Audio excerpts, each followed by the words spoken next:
बिस्मिल्लाहिर्रहमानिर्रहीम।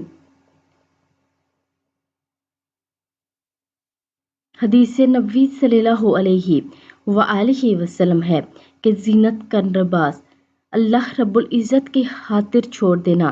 रसूलुल्लाह सल्लल्लाहु अलैहि वआलिहि वसल्लम ने इरशाद फरमाया, जो शख्स ज़ीनत का लिबास खालिस अल्लाह की रज़ामंदी और इसकी तवाज़े की खातिर छोड़ दे, बावजूद ये कि उसे मियस्सर हो, तो अल्लाह ऐसे शख्स को क़यामत के दिन तमाम मखलूक के सामने बुलाएगा ताकि वो अहले जन्नत के लिबास से जिसे चाहे पसंद करे और जिसे चाहे पहने।